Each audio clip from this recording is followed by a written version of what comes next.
Jadi mungkin lu bakalan kaget gitu ngeliat, wow, dulu mungkin gue orangnya sedikit positive thinking, tapi setelah gue kumpul sama teman-teman gue, kenapa gue negative thinking ya pikirannya. Kayaknya gue dulu gak suka deh ngomong-ngomong kasar. Kok setelah gue mengenal teman-teman gue, kalimat gue kok gak bener ya.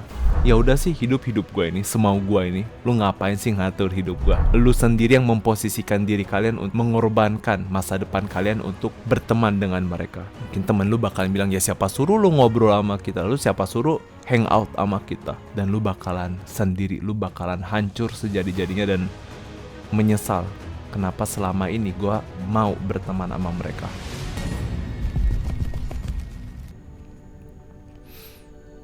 Masa-masa kuliah menurut gue adalah masa-masa dimana gue kehilangan identitas gue, atau orang menyebutnya identity crisis.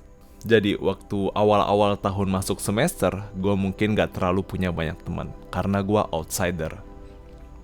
Sedangkan mereka seakan-akan sudah membentuk grup, cepet banget mereka bergaul.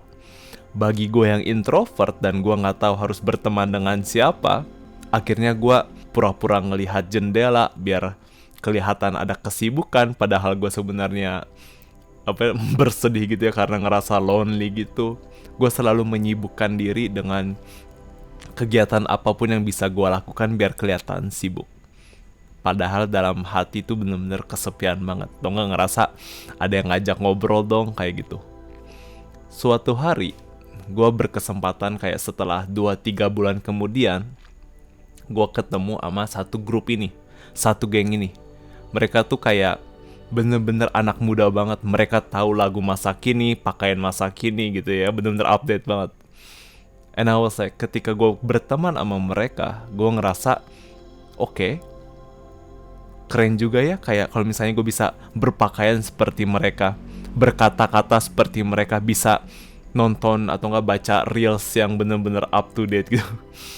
Ini gue ngomongnya awkward banget. Sampai suatu hari gue pergi ke mall, habis itu mencoba membeli barang-barang atau baju-baju. Gue inget banget kayak baju abu-abu seperti ini, tapi tuh bawahannya itu nggak datar, dia tuh miring. Keren banget gak sih? Terus pakai hoodie. Karena gue ngerasa itu belum cukup, akhirnya gue pakai bando. Karena gue ngerasa nggak cukup, gue akhirnya beli celana sweatpants karena gue nggak pernah punya. Dan di situ ketika ngeliatin diri gue sendiri, gue bangga sama diri gue keren banget. Gue ngerasa sama kayak teman-teman mereka. Suatu hari, ketika gue menggunakan pakaian itu di pertemanan gue, ada satu teman yang ngelihat gue. Dia mungkin sebenarnya dia bukan teman deket gue, tapi at least dia kadang-kadang kita suka berpapasan dan ngobrol bentar, habis itu ya udah lewat kayak gitu. Namanya Kuhan. Ketika gue ngeliatin wajah Kuhan, gue nggak bohong, dia bener-bener melihat gue dengan mata yang bener-bener kayak bingung banget. Raven gitu. Karena gue udah pakai bando, gue udah pakai baju yang itunya miring, gue ngerasa kayak keren banget gitu. Ketika dia ngelihatin gue dengan tatapan yang bener-bener bingung banget, dengan wajah yang seakan-akan hampir gak kenal, gue ngerasa kayak, yeah man, gue sekarang kayak gini. Tapi gue yakin banget di wajah Kuhan tuh ngelihat ada kayak kesedihan di dalam gue. Kayak, you are really trying so hard to be someone else that you are not. Lu mencoba menjadi seseorang yang sebenarnya itu bukan elu, tapi lu paksain hanya karena mungkin kebutuhan sesaat atau karena lu sebenarnya ngerasa kesepian doang. Makanya itu di video ini gue kepengen cerita atau menjelaskan bagaimana sebenarnya elu adalah hasil produk dari pertemanan atau pergaulan lu. Bayangin seperti ini, ada seorang gentleman, pemuda, dia baru masuk sekolah, mau SD, SMP, SMA terserah. Pas pertama kali masuk, dia memiliki identitas pribadi yang mungkin selama ini dia miliki dan dia ngerasa cukup nyaman. Ketika dia menghidupi itu, dia ketemu sama teman-teman yang baru. Teman-teman yang mungkin menurut dia memiliki background yang berbeda daripada dia. Dan ketika dia ngobrol sama dia, bertukar value, bercanda, ketawa, hahaha, hihi, tanpa disadari sebenarnya itu anak itu mengambil hal-hal yang menurut dia cukup menarik atau enggak hal-hal yang mungkin bisa diambil. Mungkin awal-awalnya kata-kata kasarnya, bego lo gitu, anjir lo, atau enggak bejir. Itu gue bener-bener belajar bulan ini. Gue kira anjir itu udah cukup wow gitu ya, lu gak bisa improve. Terus ternyata ada lagi namanya bejir. Siapa yang bisa paham, siapa yang menggunakan kata itu. Anyway, bejir gitu ya. Oke, keren banget nih bejir, gue bakalan pakai. Habis itu, setelah lu hangout sama dia, ketawa bareng sama dia, nyaman sama dia, lu bakalan mengambil apa? Mungkin mindsetnya. Waktu gue kuliah, gue punya temen yang bener-bener deket banget sampai kita lulus. Namanya Beverly, cewek.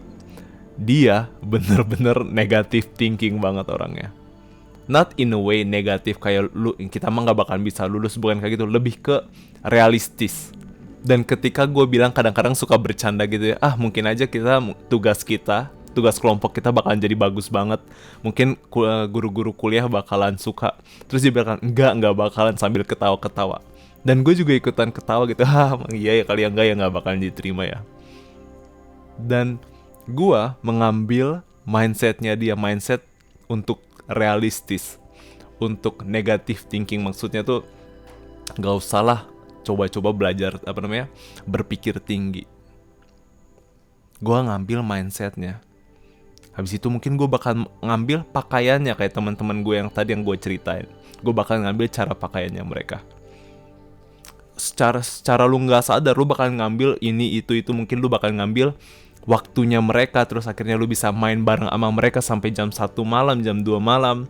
Lu bakal mengambil permainan kesukaannya dia. Mungkin lu sebenarnya nggak suka, mungkin lu sebenarnya nggak nyaman sama permainan itu, hanya saja for the sake of lu kepengen included, lu kepengen fit in, lu kepengen dianggap, lu pengen ada sense of belonging. Oke deh, gue bakalan join. Oke deh, gue bakalan menghancurkan kualitas tidur gue bakalan depresi. Nggak, itu nggak usah dipikirin, nggak usah dibahas maksudnya. Kita boro-boro mikirin kayak gitu kalau misalnya kita lagi hangout sama teman. Lu nggak bakalan mikirin kalau misalnya tidur semakin malam itu bisa membuat kita depresi. Boro-boro mikir kayak gitu. Lebih daripada itu, lu nggak bakalan mempedulikan dopamin intake lu di malam hari. Dan setelah lu melihat diri kalian sendiri dengan penuh perubahan, dengan penuh perbedaan gitu ya, lu bercermin gitu, lu bakalan menanyakan pertanyaan ini. Wow, Raven, lu udah berubah banyak ya. Daripada yang mungkin 1 tahun yang lalu, mungkin 2 tahun yang lalu, lu udah berubah banyak. Baik buruk itu mau positif mau negatif. Dan mungkin poin ini ada di video ini, gue kepengen kasih tahu mungkin teman-teman lu itu adalah teman yang negatif buat kalian. Mungkin kalian gak tahu kalau misalnya sebenarnya teman kalian itu toksik. Jadi mungkin lu bakalan kaget gitu ngelihat, wow, dulu mungkin gue orangnya sedikit positive thinking, tapi setelah gue kumpul sama teman-teman gue, kenapa gue negative thinking ya pikirannya. Kayaknya gue dulu gak suka deh ngomong-ngomong kasar. Kok setelah gue mengenal teman-teman gue, kalimat gue kok gak bener ya. Dulu kayaknya gue gak seedik itu deh sama PMO. Tapi kok setelah gue mengenal PMO, setelah mengenal tarian yang itu, tau gak sih yang kok gue jadi gay gitu. Lu adalah produk dari pertemanan lu. Lu adalah hasil produk dari lingkungan lu. Whether you like it or not. Lu suka apa enggak. Dan yang mau gue jelasin di sini adalah, menurut gue itu adalah fase pertama. Itu hanya identitas lu doang yang kena.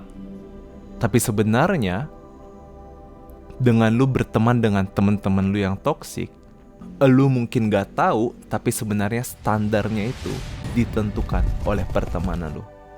Standar bahwa lu ini tuh sukses, standar bahwa diri lu ini sukses atau tidak, itu pertemanan yang nentuin. Makanya itu mungkin lu bakalan bilang dengan mudah kayak, gak apa-apa lah gue main sampai jam 2 subuh, mabar bareng. Toh temen-temen gue juga kayak gitu. Gak apa-apa lah gue relapse nonton PMO. Toh temen-temen gue juga sharing link ke gue. Menurut gue, temen-temen gue adalah standar yang baik atau cukup baik buat gue untuk nentuin seberapa berkualitas hidup gue. Toh teman-teman gue usianya masih pada kayak gitu, berarti gue juga boleh berpikir seperti itu. Dan gue kepengen kasih tahu sama kalian bahwa standar kalian itu bakalan rendah banget, dan lu ngerasa itu fine-fine aja, karena lu ngeliatin pertemanan lu juga kayak gitu.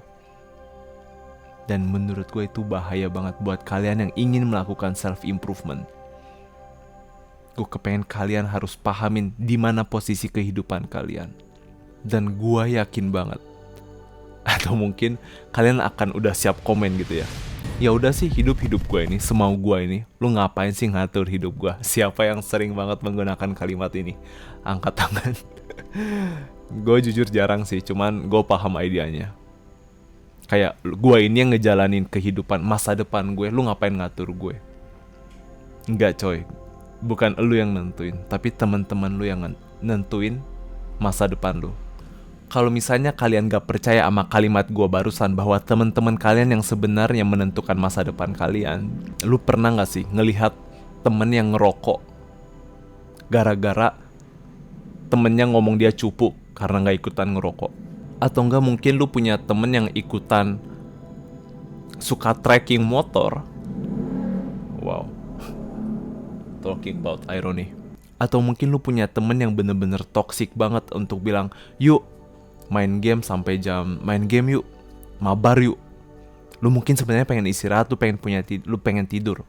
Cuman kayak lu ngerasa nggak enak, lu ngerasa kayak ya udahlah gimana lah, ikut aja deh. Terus akhirnya lu ikutan main. Masa depan itu gak perlu 5-10 tahun, tapi masa depan itu bisa dilihat dari 2 jam kemudian, 1 jam kemudian. Dan mungkin gak lu sadarin, lu tuh sebenarnya ditentuin sama masa depan dan sebenarnya sosial media juga sih. Kalau misalnya kalian masih berteguh keras sama hidup-hidup gua, semau gua kepengen bilang mungkin YouTube channel gua bukan buat lu. Tapi satu hal yang gua kepengen kasih tahu mungkin sebelum lu menutup video ini adalah kalimat ini. Gak ada seorang pun di dunia ini yang bakalan menolong kalian, yang bakalan bisa ngasilin duit selain diri lu sendiri. Gak ada. Gak ada orang yang bakalan bilang untuk stop main game, untuk jujur sama diri kalian sendiri, untuk memahami sekitar kalian selain diri kalian sendiri. Coba bayangin, 5-10 tahun kemudian, let's say 5 tahun kemudian, lu masih main sama teman-teman yang toksik, sama yang teman-teman bejat. Lu bener-bener mungkin udah gak punya kualitas hidup lagi, setiap hari nongkrong, ngerokok, pas ketemu cuman scrolling sosial media doang, gak bertukar value. Dan kalau misalnya lu menjalani kehidupan yang seperti itu, dan lu ngerasa lu menyesal kenapa gua buang-buang waktu sama mereka, terus kenapa gua gak self-improvement, habis itu lu gak mengkondisikan diri kalian untuk menjadi pribadi yang sukses, lu gak bisa bilang ke mereka, gara-gara lu gua hangout sama lu, makanya gua gak sukses. Enggak, lu gak bisa bilang kayak gitu. Balik lagi, lu sendiri yang memposisikan diri kalian untuk mengorbankan masa depan kalian untuk berteman dengan mereka. Mungkin temen lu bakalan bilang, ya siapa suruh lu ngobrol sama kita, lu siapa suruh hangout sama kita. Dan lu bakalan sendiri, lu bakalan hancur sejadi-jadinya dan menyesal kenapa selama ini gue mau berteman sama mereka.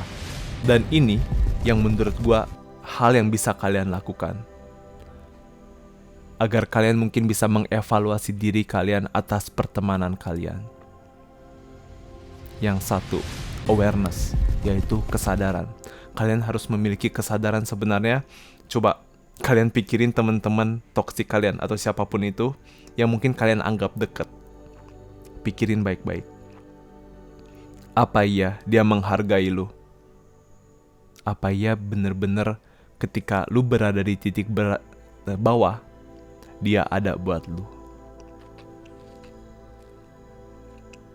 Gue selalu bilang ini di YouTube channel gue, bahwa temen lu bukan temen lu, dia adalah temen yang memiliki kecanduan yang sama dengan lu.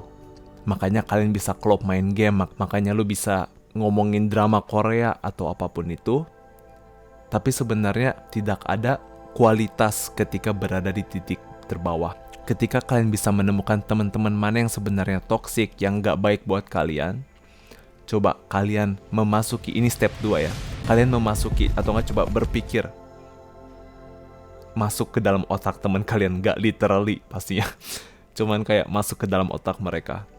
Pikirin menurut kalian apakah lu bisa define atau menentukan masa depan mereka. Ya jelasnya gak bisa, cuman lu mungkin bisa menerawang kali ya. Orang seperti ini kalau misalnya memiliki mindset seperti ini, apakah mereka bisa sukses atau tidak? Kalau misalnya lu punya temen yang selalu main sosial media, scrolling sosial media, ngomong kasar, nonton PMO atau apapun itu, menurut lu sendiri, lu bisa ngelihat kesuksesan gak di dalam dia?